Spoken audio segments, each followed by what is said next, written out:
Bonjour, bienvenue à cette analyse approfondie de l'actualité mondiale.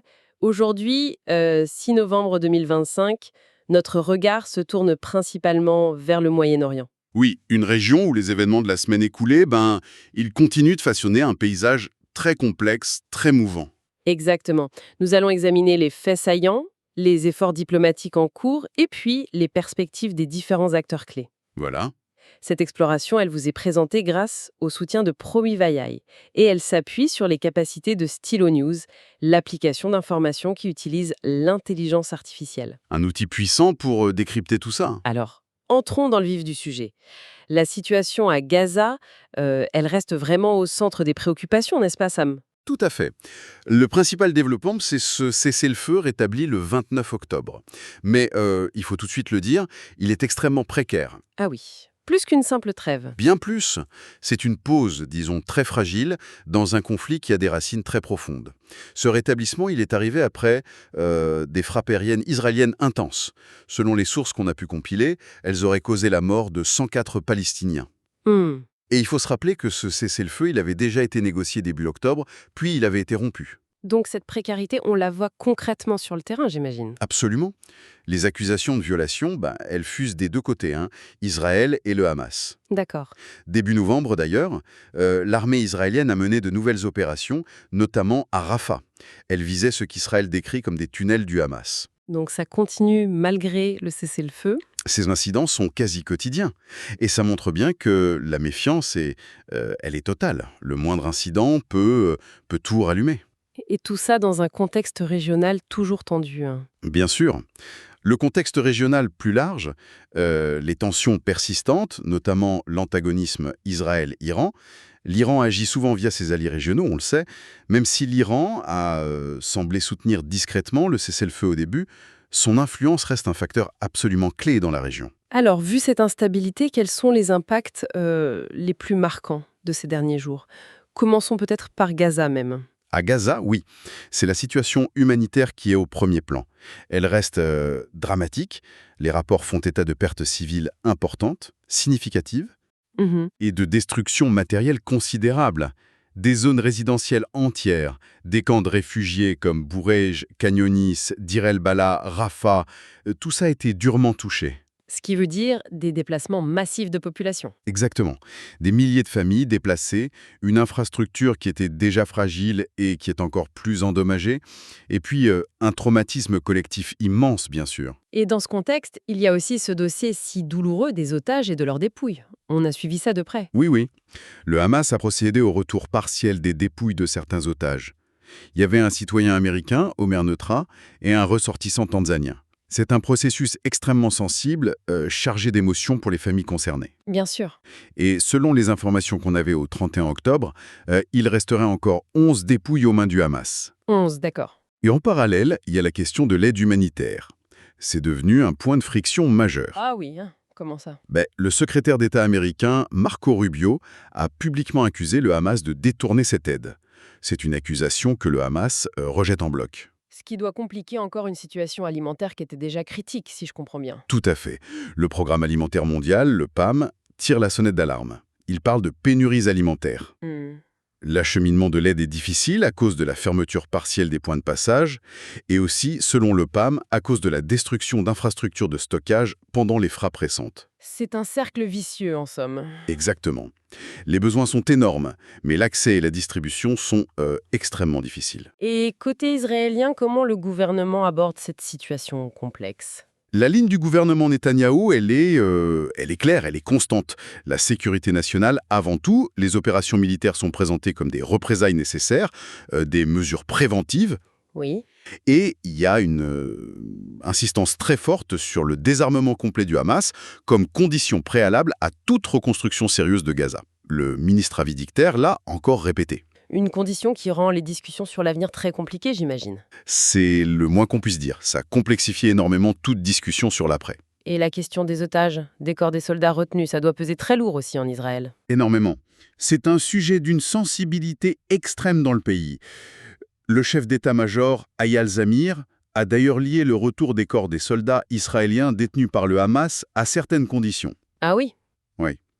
ce qui ajoute encore une couche de complexité aux négociations qui sont indirectes, bien sûr. Et pendant ce temps, sur le plan politique interne, il y a ce débat sur la Force internationale de stabilisation, l'ISF. Oui, cette proposition américaine, elle suscite un débat intense en Israël. Alors, qu'est-ce que c'est exactement cette ISF et pourquoi ça débat autant en Israël? Alors, l'idée, elle est portée par les États-Unis et le Royaume-Uni. Ce serait de déployer une force multinationale à Gaza après le conflit. Les objectifs seraient multiples: sécuriser les frontières avec Israël, avec l'Égypte, protéger les civils, superviser une éventuelle démilitarisation de Gaza, et puis aider à former une nouvelle police palestinienne. Et qu'est-ce qui pose problème pour Israël là-dedans? Ce qui crispe particulièrement, c'est la suggestion américaine d'inclure la Turquie dans cette force. Ah, la Turquie. Oui. Israël voit d'un très très mauvais œil la participation d'Ankara à cause de ses liens historiques connus avec le Hamas. D'accord. Donc une opposition très ferme sur ce point précis. Et en parallèle, Israël continue ses efforts diplomatiques ailleurs. Oui, la diplomatie n'est pas arrêtée pour autant. Le ministre des Affaires étrangères, Gideon Sa'ar, par exemple, il était en visite en Inde cette semaine. Il cherche à renforcer les liens stratégiques économiques avec New Delhi. Mhm. C'est un exemple de la volonté israélienne de consolider ses alliances au-delà du Moyen-Orient immédiat. Ces événements, ces positions, ça a des répercussions bien au-delà de la région. Comment les autres puissances internationales réagissent?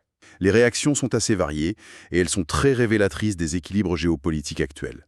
Prenons l'Allemagne par exemple. Oui. Le chancelier Friedrich Merz a publiquement soutenu le droit d'Israël à l'autodéfense. C'est dans la ligne historique de l'Allemagne, disons. Logiquement, cette déclaration a provoqué une condamnation immédiate de la part du Hamas. Mais Mais son ministre des Affaires étrangères, Johann Wadephul, lui adopte une tonalité un peu différente. Un peu plus optimiste sur le plan de paix américain, il évoque même un possible assouplissement des restrictions de voyage vers Israël. donc un double message en quelque sorte, une volonté de garder le dialogue ouvert. C'est un peu ça, oui. Soutien à Israël, mais aussi volonté de ne pas fermer toutes les portes au dialogue ou aux perspectives de paix. Et les États-Unis, qui semblent si impliqués dans la médiation? Ah, les États-Unis sont effectivement omniprésents. L'administration Trump, avec le vice-président Vance, c'est vraiment le moteur principal derrière le cessez-le-feu actuel. Et aussi derrière ce plan de paix en 20 points qui circule. Et cette fameuse proposition d'ISF. Quelle est leur approche générale? C'est une combinaison. D'un côté, un soutien très affirmé à Israël. On l'a vu avec la visite de la directrice du renseignement national, Tulsi Gabbard, au centre de coordination civilo-militaire à Kiryat Gat. Et de l'autre, une condamnation très ferme du Hamas par le secrétaire d'État Rubio.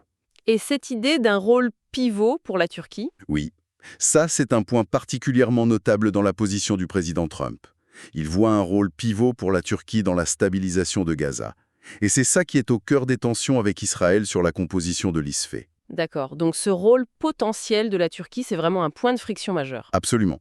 La Turquie, sous la présidence d'Erdogan, elle affiche très clairement sa volonté de jouer un rôle de premier plan, dans la reconstruction, dans la stabilisation de Gaza. Il se positionne activement. Très activement, d'ailleurs, Ankara a profité d'une réunion des ministres des Affaires étrangères arabo-islamiques à Istanbul pour critiquer ce qu'elle appelle les violations israéliennes du cessez-le-feu. Cette posture met la Turquie en opposition directe avec Israël, mais en phase avec la suggestion américaine. C'est un nœud diplomatique assez complexe. Est-ce qu'il y a d'autres pays qui sont prêts à s'engager dans cette éventuelle force de stabilisation? Oui, plusieurs pays ont manifesté leur intérêt ou même leur volonté de contribuer à cette ISF. Il y a l'Égypte, bien sûr, le voisin direct, mais aussi l'Indonésie et l'Azerbaïdjan. L'Indonésie, en particulier, pourrait émerger comme un acteur important. Ah oui? Pourquoi l'Indonésie? Il y aurait des discussions en cours sur une possible normalisation des relations avec Israël, ce qui serait un développement majeur. Effectivement. Et dans ce contexte de réalignement diplomatique, il faut aussi noter l'annonce du Kazakhstan. Ils ont annoncé leur intention de rejoindre les accords d'Abraham. Les accords d'Abraham. Pourriez-vous nous rappeler brièvement ce que c'est? Bien sûr, ce sont cette série d'accords de normalisation des relations entre Israël et plusieurs pays arabes, Émirats arabes unis, Bahreïn, Soudan, Maroc, signés à partir de 2020 sous l'égide américaine. D'accord. L'adhésion du Kazakhstan, qui est un grand pays musulman d'Asie centrale, ça marquerait une extension assez significative de ce processus. Une étape importante donc. Oui, et la signature officielle est d'ailleurs prévue pour demain, le 7 novembre, en présence du président américain. la fragilité qu'on observe sur le terrain. Comment la communauté internationale dans son ensemble perçoit la situation et cette proposition d'ISF au mix? C'est vrai que la fragilité du cessez-le-feu, ça souligne pour beaucoup l'urgence, mais aussi l'extrême difficulté de trouver une solution qui tienne la route, une solution durable.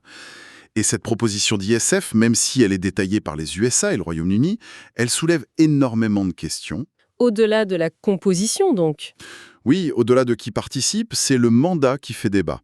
La Jordanie, par exemple, insiste pour que ce soit une mission de maintien de la paix, classique, pas une mission d'imposition de la paix, qui serait beaucoup plus intrusive.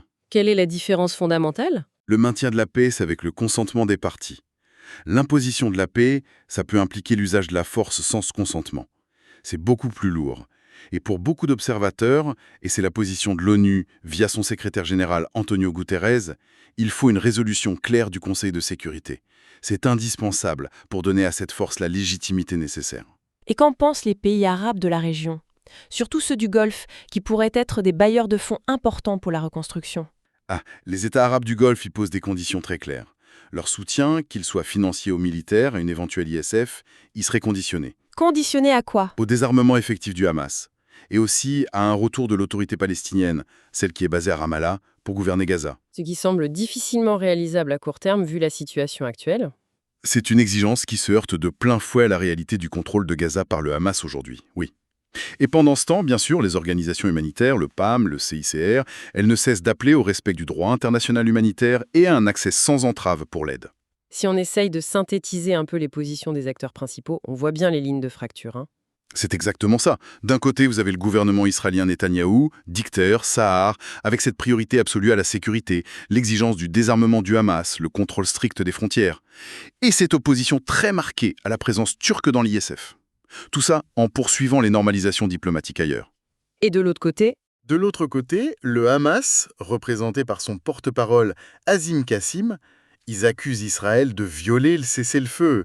Ils justifient leurs actions par les destructions israéliennes, ils rejettent les accusations de détournement d'aide et ils cherchent bien sûr à maintenir leur contrôle sur Gaza. et entre les deux, on a les médiateurs et les autres puissances internationales, avec des agendas qui ne sont pas toujours alignés. Précisément. L'administration américaine Trump, Vance, Rubio qui pousse son plan de paix et l'ISF. Ils soutiennent Israël, mais critiquent le Hamas et ils essaient de gérer ce rôle compliqué de la Turquie. Puis vous avez les autres secteurs majeurs. L'Allemagne, avec la position pro-israélienne de Merz, mais la prudence de Vodafone. La Turquie, avec Erdogan, qui veut un rôle central. L'Indonésie, avec Prabowo, Subianto, qui engage des troupes pour l'ISF. La Jordanie, le roi Abdullah II, qui plaide pour un mandat de maintien de la paix. Le Royaume-Uni, avec Yvette Cooper, qui insiste sur le désarmement. Et l'ONU, Guterres, qui insiste sur un mandat clair. Ça fait beaucoup d'acteurs, beaucoup d'intérêts divergents. C'est une équation extrêmement complexe, oui. Pour avoir une image la plus complète possible, c'est important aussi de considérer d'où viennent ces informations et quel est le climat général dans l'opinion publique. En effet, notre analyse ici, elle s'appuie sur un très large éventail de sources médiatiques internationales.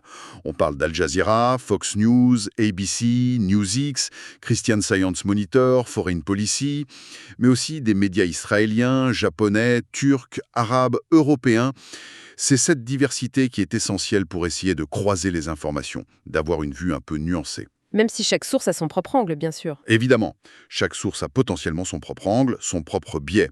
Et l'analyse des discussions sur les réseaux sociaux, notamment sur la plateforme X, ça vient compléter ce tableau. Et qu'est-ce qu'elle révèle, cette analyse du sentiment en ligne? Elle révèle principalement une très forte polarisation et une prédominance de sentiments négatifs. C'est-à-dire?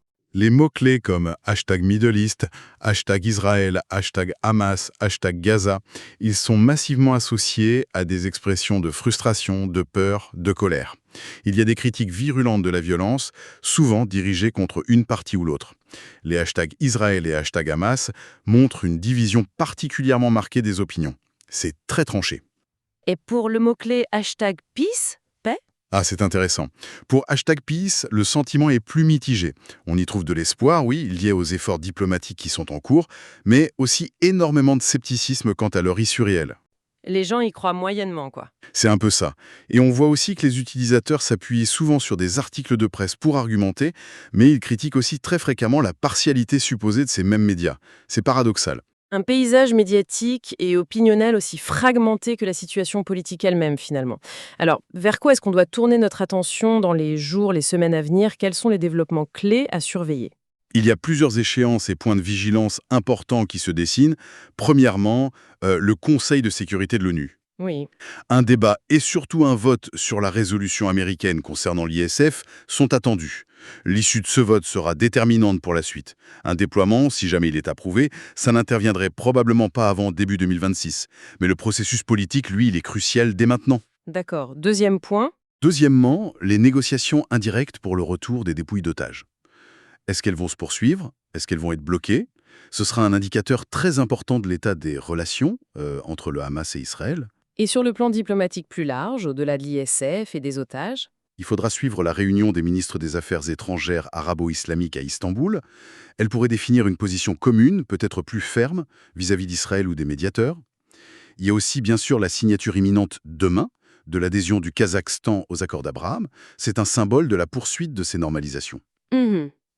Les discussions aux coulisses sur une éventuelle normalisation Indonésie-Israël méritent aussi une attention particulière. Et puis enfin, il y a cette visite potentielle de M. Netanyahou en Inde en décembre. Ça confirmerait le renforcement de cet axe. Et sur le terrain même, à Gaza, qu'est-ce qu'il faut anticiper? La surveillance du cessez-le-feu par ce centre de coordination civilo-militaire dirigé par les États-Unis sera essentielle, mais il faut être clair, le risque de nouvelles flambées de violence reste très élevé. Une étincelle peut suffire. Exactement. Toute violation perçue par Israël pourrait entraîner des représailles militaires. Et bien sûr, la question de l'aide humanitaire restera absolument critique. Les efforts pour augmenter son volume, pour garantir son accès sécurisé à la population de Gaza, ce sera un défi constant et une priorité absolue pour toutes les agences internationales. Essayer de suivre tout ça, de comprendre cette avalanche d'informations qui viennent de partout, dans différentes langues, avec des points de vue parfois opposés, c'est un vrai défi. Un défi considérable, oui. Et c'est précisément là qu'intervient l'outil qui nous a permis de générer cette analyse aujourd'hui. Stylo News. Exactement. Pour ceux qui se demandent comment on peut arriver à synthétiser, à analyser une telle masse de données en continu, eh bien Stylo News apporte une réponse technologique. C'est une application disponible sur mobile et sur le web. Elle a été conçue par d'anciens professionnels du renseignement, justement pour permettre un suivi très fin de l'actualité mondiale. Comment ça fonctionne concrètement, sans être trop technique? L'idée centrale, c'est d'utiliser l'intelligence artificielle pour faire ce qu'un humain seul ne pourrait tout simplement pas faire, c'est-à-dire lire et comprendre des centaines de sources d'infos. La presse, les réseaux sociaux, des transcriptions vidéo en temps réel et dans plus de 20 langues. 20 langues? Waouh! Oui, et l'IA, elle trie, elle traduit, elle identifie les informations clés. Qui, quoi, où, quand. Mais surtout, elle comprend le sens général et les liens entre les différents articles ou messages. Donc, au lieu de devoir lire des dizaines d'articles, on peut avoir l'essentiel rapidement? C'est ça l'idée? C'est tout à fait le but. Stylo transforme toute cette information brute en une sorte de base de connaissances structurée. Et ensuite, vous pouvez interroger cette base en langage naturel. Comme si on parlait à quelqu'un. Exactement, comme si vous parliez à un analyste. Par exemple, vous pourriez demander « Quelles sont les dernières réactions arabes à la proposition d'ICF ?»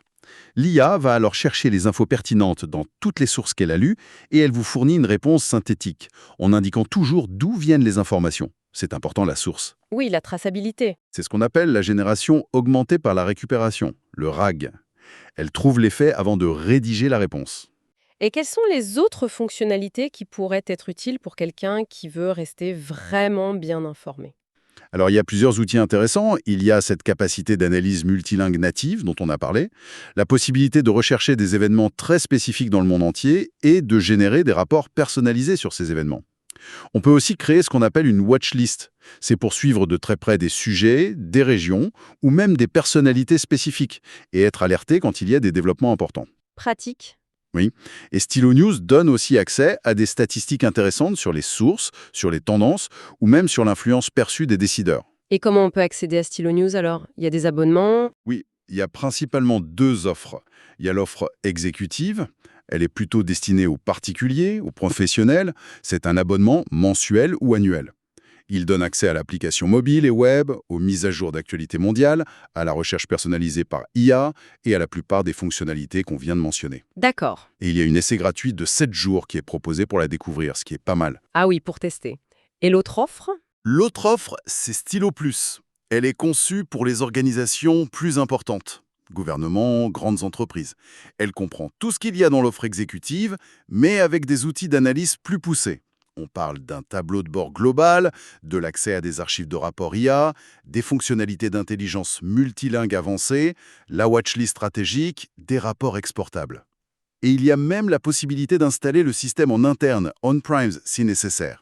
Pour cette offre Stylo Plus, la tarification est personnalisée. Il faut demander une démonstration. Bon, eh bien, si l'idée d'avoir accès à des synthèses d'informations fiables, personnalisées, rapides, pour mieux comprendre ce monde complexe vous intéresse, nous vous invitons donc à explorer Stylo News. Vous trouverez toutes les informations, la possibilité de démarrer cet essai gratuit ou de demander une démo sur le site www.stylonews.com.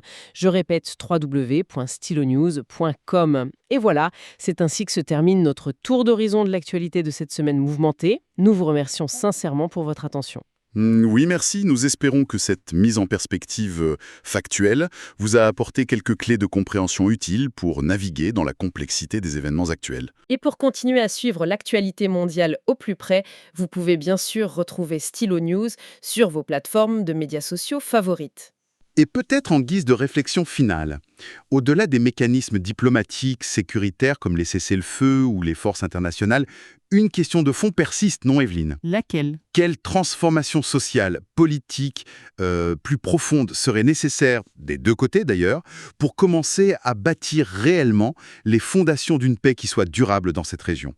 Une paix qui ne soit pas juste une absence de guerre. Une question essentielle en effet. Merci encore de nous avoir accompagnés aujourd'hui. Restez informés, prenez soin de vous et à très bientôt.